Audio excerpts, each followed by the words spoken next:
다니엘 5장 17절에서 31절까지 말씀입니다. 이제 오늘 말씀은 어제 계속 이어서 다니엘이 벨사살 왕 앞에 서서 그 징조를 해석하는 장면이 기록되어 있습니다. 왕은 이 글을 읽고 해석하는 사람에게는 큰 상급을 내리고 셋째 통치자로 만들어 주겠다라고 약속을 했습니다. 그런데 오늘 보면 17절을 보시면 다니엘이 이렇게 말을 하고 있죠. 다니엘이 왕에게 대답하여 이르되 왕의 예물은 왕이 친히 가지시며 왕의 상급은 다른 사람에게 주옵소서. 그럴지라도 내가 왕을 위하여 이 글을 읽으며 그 해석을 아뢰리이다. 다니엘은 하나님의 종으로서 세상의 명예에 대해서 관심이 전혀 없었던 사람입니다. 왕이 말씀하신 모든 상급과 예물은 모두 왕이 갖고 다른 사람에게 주라고 말하고 있습니다. 그래도 자신은 하나님의 의도를 해석해 주겠다라고 말하고 있습니다. 이것을 볼 때 하나님의 백성들이 어떻게 믿음을 가져야 할 것인지를 깨닫게 합니다. 세상의 욕심을 버리고 오직 하나님께서 주시는 말씀을 전할 뿐이라고 하는 것을 알게 되는 것입니다. 다니엘은 이렇게 하나님의 충성스러운 종이었습니다. 18절 말씀을 보시면 다니엘은 이 해석을 말하기 전에 느부갓네살을 추억하면서 벨사살에게 말하고 있습니다. 왕이여 지극히 높으신 하나님이 왕에 붙인 느부갓네살에게 나라와 큰 권세와 영광과 위엄을 주셨고, 이것은 똑같은 왕의 입장에 있을 때 하나님께서 느부갓네살 왕이 교만해 있을 때 어떻게 하셨는지를 깨닫고 당신도 교만하지 말았어야 하는데 왜 교만하게 행동했냐라고 하는 반문이 들어가 있습니다. 하나님은 느부갓네살 왕에게 나라와 권세와 큰 영광을 주셔서 바벨론이 강대국을 이룰 수 있도록 도와주셨습니다.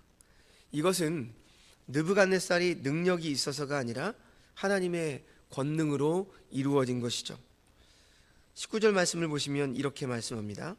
그에게 큰 권세를 주셨으므로 백성들과 나라들과 언어가 다른 모든 사람들이 그의 앞에서 떨며 두려워하였으며 그는 임의로 죽이며 임의로 살리며 임의로 높이며 임의로 낮추었더니, 하나님은 느부갓네살 왕에게 전권을 위임하듯이 모든 권세를 허락하셨습니다. 왕 앞에 모두가 무릎을 꿇도록 하였으며 자신의 마음대로 자신이 받은 생사 여탈권을 가지고 권세를 휘두르게 하셨습니다. 또한 많은 사람들을 자신의 손 안에서 권력을 주고 권력을 탈취하는 권세를 받아서 누렸습니다. 이렇게 자신의 힘으로 모든 것을 하게 되니 왕은 스스로 높아진 것입니다. 우리가 지금 이 느부갓네살을 통해서 깨달을 수 있는 것은 하나님께서 권세를 주시면 겸손하게 그 권세를 잘 사용하고 나아가야 하는데 교만해져서 자신 위에는 아무것도 없다는 생각을 갖게 되는 것입니다. 항상 우리는 올라갈 때 조심해야 합니다. 더 겸손해져야 하는 것이죠. 그렇지 않으면 하나님께서 주신 모든 권세를 하루아침에 빼앗아 버릴 수 있기 때문입니다. 다음 절인 20절과 21절 말씀을 보시면 그가 마음이 높아지며 뜻이 완악하여 교만을 행함으로 그의 왕위가 패한 바 되며 그의 영광을 빼앗기고 사람 중에서 쫓겨나서 그의 마음이 들짐승의 마음과 같았고 또 들나귀와 함께 살며 또 소처럼 풀을 먹으며 그의 몸이 하늘 이슬에 젖었으며 지극히 높으신 하나님이 사람 나라를 다스리시며 자기의 뜻대로 누구든지 그 자리에 세우시는 줄을 알기에 이르렀나이다 라고 말합니다. 지금 본문에서 마음이 높아지며 라고 하는 말은 교만하다, 자랑하다, 높아지다 라고 하는 뜻입니다. 느부갓네살 왕이 권세를 받아서 강대국이 되자 자신도 모르는 사이에 마음이 교만해지고 스스로 자신을 자랑하며 자신을 섬기게 만들었습니다. 스스로 높아지게 된 것이죠.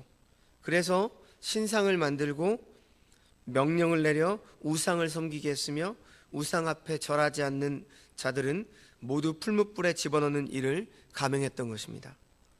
느부갓네살 왕은 자신의 생각대로 거만하게 굴고 왕권을 가지고 난폭하게 행동했고 모든 사람들의 말을 무시하고 심지어 주제넘게 하나님의 영역까지 침범하여 하나님이 보시기에 건방진 행동을 했던 것입니다. 인간이 하나님의 영역까지 침범하려고 하면 죄를 짓게 되는 것입니다. 아담도 하나님과 같아지려고 하는 마음에 선악을 알게 하는 나무의 실과를 먹은 것입니다.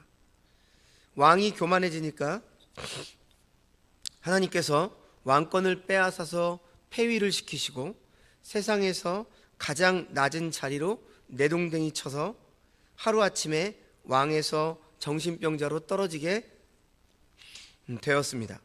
이것은 오직 하나님만이 할 수 있는 일이죠. 이렇게 교만해지니까 하나님은 이미 왕권을 빼앗기로 마음을 굳게 먹고 느부갓네살은 왕위가 폐하여지고 이미 계획대로 그대로 행동에 옮겨진 것입니다. 느부갓네살 왕은 사람에게 쫓겨나서 그의 마음이 들짐승의 마음과 같아지고 들나귀와 함께 살았으며 소처럼 풀을 먹는 그러한 신세가 되었습니다. 자신이 동물처럼 생각되는 정신병을 앓게 된 것이죠. 사람이면서도 동물로 착각하는 병에 걸려서 7년 동안 살게 된 것입니다. 그리고 난 후에 회개하고 하나님이 자신에게 왕권을 주신 것을 깨달은 후에 다시 하나님께서 그에게 왕위를 회복시켜 주십니다. 이렇게 하나님은 언제나 공의로운 하나님이라고 하는 것을 우리는 기억해야 합니다. 하나님께서 회개의 기회를 주시는데 회개하지 않으면 하나도 남김없이 모두 가져가는 분이시며 약속하신 대로 행하시는 분이라고 하는 것을 우리는 알아야 하는 것입니다. 자, 계속해서 22절에서 23절 말씀을 보면 다니엘이 벨사살 왕에게 이렇게 권면을 하고 있습니다. 벨사살 왕이여, 왕은 그의 아들이 되어서 이것을 다 알고도 아직도 마음을 낮추지 아니하고 도리어 자신을 하늘의 주제보다 높이며 그의 성전 그릇을 왕 앞에 가져다가 왕의 귀족들과 왕후들과 후궁들이 다 그것으로 술을 마시고 또 왕이 보지도 듣지도 알지도 못하는 금, 은, 구리, 새와 나무, 돌로 만든 신상들을 찬양하고 도리어 왕의 호흡을 주장하시고 왕의 모든 길을 작정하시는 하나님께는 영광을 돌리지 아니한지라. 벨사살 왕은 느부갓네살의 교만한 행동으로 정신병에 걸려 낮아진 것을 알면서도 자신을 낮추지 않고 복종시키지 않은 것에 대해서 다니엘이 지금 지적을 하고 있습니다. 벨사살은 자신의 마음보다 자신보다 더 높은 자는 없다라고 하는 그러한 생각을 가지고 있었습니다. 어느 누구도 자신을 복종시키지 못한다는 생각을 가지고 있었으며 실제적으로 이런 교만한 행동을 하고 있었던 것이죠. 마음이 교만한 마음으로 굳어지면 행동도 자연스럽게 교만이 묻어나오게 되어 있습니다. 그래서 23절을 보시면 이 벨사살 왕의 교만한 마음이 행동으로 나온 것이 바로 하나님의 성전의 그릇을 자신의 향락을 즐기는데 사용한 것입니다. 거룩한 하나님의 성전 기물을 세상에서 부정하여 더럽혀지게 만들어버린 것이죠. 이것은 하나님을 모독한 것이고 또한 신상들을 만들어 찬양하고 왕의 길을 작정하시는 하나님께 영광을 돌리지 않은 것이 바로 벨사살 왕의 죄였습니다. 자, 이제 25절에서 28절 말씀을 보시면 다니엘이 벨사살 왕에게 벽에 기록된 글자와 그 뜻을 알려주고 있습니다. 기록된 글자는 이것이니 곧 메네메네 데겔 우바르시니라.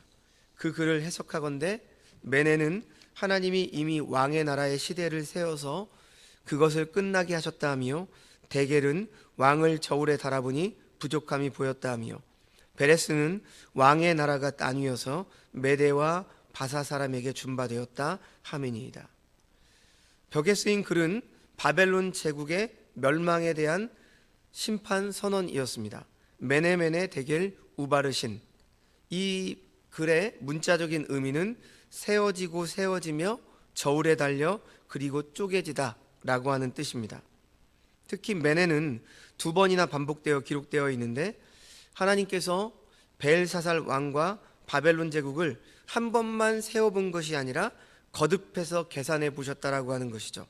그리고 대겔은 저울에 달아보다라는 뜻인데, 하나님께서 하나님의 천칭의 한쪽에는 무게추를 올려놓고 또 한쪽에는 벨사살 왕과 바벨론 제국을 올려놓으니까 하나님의 무게추 쪽으로 천칭이 쑥 하고 기우는 것입니다.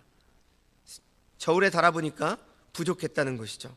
그리고 우바르신이라고 하는 이 말의 뜻은 갈라지다, 나누다라고 하는 뜻인데요, 벨사살 왕의 행동이 하나님의 저울에 달렸는데 하나님의 기대치에 이르지 못했습니다. 그래서 하나님은 이제 벨사살 왕의 나라를 가르시고 자신이 누렸던 모든 부귀영화를 빼앗아서 다른 사람에게 나누어 준다라고 하는 것이죠. 28절에 베레스라고 쓰인 것은 왕의 나라가 나누어질 것을 말씀하고 있습니다. 바벨론 제국은 역사적으로 메대와 바사에 의해서 멸망하게 되었습니다. 그래서 고레스 왕에 의해서 벨사살은 죽고 나라는 메대와 바사로 넘어가게 되었죠. 자, 이제 마지막 29절에서 31절 말씀을 보시면 벨사살 왕과 바벨론 제국의 최후의 모습을 기록하고 있습니다. 이에 벨사살이 명하여 그들이 다니엘에게 자주색 옷을 입히게 하며 금사슬을 그의 목에 걸어주고 그를 위하여 조서를 내려 나라의 셋째 통치자로 삼으니라. 그날 밤에 갈대아 왕 벨사살이 죽임을 당하였고 메대 사람 다리오가 나라를 얻었는데 그때 다리오는 62세였더라. 벨사살 왕은 다니엘로부터 나라가 망한다는 그 말을 듣고도 본래 약속했던 자주색 옷과 금사슬, 셋째 통치자로 다니엘을 삼았습니다. 벨사살 왕은 다니엘의 해석을 그렇게 심각하게 듣지 않았던 것이죠. 그러나 그날이 벨사살 왕은 물론 바벨론 제국의 마지막 날이었던 것입니다. 바벨론 성은 난공불락으로 여겨졌습니다. 그리고 그 성 안에서는 10년 동안 먹을 수 있는 식량이 비축되어 있었다고 합니다. 그 성은 고대 건축물 중 7대 불가사의 중에 하나인 공중정원으로 여겨진다라고 했습니다. 그런데 고대의 역사가들에 의하면 이 난공불락으로 여겨졌던 바벨론 성이 어떻게 함락했는지를 이렇게 기록하고 있습니다. 고레스가 이끄는 메대 바사 연합군은 성 안으로 쉽게 접근을 하지 못했었는데 유프라테스 강의 한 지류가 바벨론 성 아래로 흘렀습니다. 성 안의 내부 첩자들의 도움을 받아서 군사적인 충돌 없이 그 강물을 다른 쪽으로 흐르게 하고 그 강길을 따라서 성으로 이제 들어갔고 왕궁까지 들어갈 수 있게 되었습니다. 그리고는 술을 마시고 있었던 벨사살 왕의 목을 베었습니다. 성도 여러분, 요한계시록에서 이 바벨론 제국은 하나님을 경외하지 않는 세상을 상징하는 나라로 언제나 언급이 되고 있습니다. 그래서 그 제국의 멸망은 곧 세상의 멸망을 뜻하고 있는 것이죠. 그 바벨론 제국을 축소하면 그것이 우리의 가정이고 우리 자신일 수 있습니다. 벨사살 왕은 하나님을 향해 내밀어야 되는 손으로 성전에서 가지고 온 그릇을 술잔으로 만들어서 욕망을 마셨습니다. 우리가 주님 안에서 함께 지어져 간다라고 하는 것은 우리의 손을 욕망으로 향하지 아니하고 언제나 하나님께로 향하는 것입니다. 하나님께 손을 향한다라고 하는 것은 곧 우리와 함께하는 사람들을 향해 손을 펴는 것입니다. 왜냐하면 지극히 작은 자에게 한 것이 곧 내게 한 것이라고 주님께서 말씀하셨기 때문입니다. 오늘 말씀을 기억하시고 오늘 하루도 바벨론과 같은 세상을 살아가는 우리가 언제나 우리의 욕망의 손을 거두고 늘 하나님을 향해 겸손하게 나아가며 함께 하신 사람들을 향해 손을 내미는 그러한 한날이 되시기를 주님의 이름으로 축원합니다. 기도하겠습니다. 하나님 아버지, 오늘 다니엘은 벨사살 왕에게 하나님의 계획과 뜻과 의도를 설교하고 있습니다. 지금까지 왕이 잘못한 것이 무엇인지를 깨닫게 해주고 자신이 하나님으로부터 진노를 받고 왕위를 빼앗기는 사건을 말합니다. 그럼에도 불구하고 겸손하지 못하고 교만하여 성전의 기물을 가지고 술을 먹는데 사용하는 그러한 악을 벨사살 왕은 저지릅니다. 벨사살은 하나님의 은혜를 잊어버린 사람입니다. 지금까지 왕위를 주신 하나님을 몰라봤습니다. 이 시간 우리 역시 우리 자신을 돌아보길 원합니다. 하나님 나라의 백성, 성도된 우리는 하나님께서 지금까지 나를 입히시고 먹이시고 숨쉬게 하신 하나님을 기억하며 살아가고 있습니까? 그분께 감사하는 생활을 하고 있습니까? 아니면 마음의 교만함으로 굳어져서 내가 이룬 모든 것이 자신의 힘으로 되었다라고 자만에 빠져 있지는 않습니까? 오늘 말씀을 통해서 하나님의 뜻을 깨달아 알게 하여 주시옵소서. 벨사살 왕은 자신과 자신의 제국을 크고 위대하게 무겁게 여겼을지라도 하나님께서는 메네메네 데겔 우바르신이라며 새털처럼 가볍다라고 말씀하십니다. 우리의 삶도 하나님께서 모든 것을 보시고 하나님의 저울에 달아보신다는 사실을 잊지 않게 하여 주시옵소서. 항상 겸손하게 주님을 섬기면서 이 시대에 하나님의 사람으로 진리를 선포하며 신실하고 정직하게 살아가게 하여 주시옵소서. 모든 말씀 예수님의 이름으로 기도합니다. 아멘.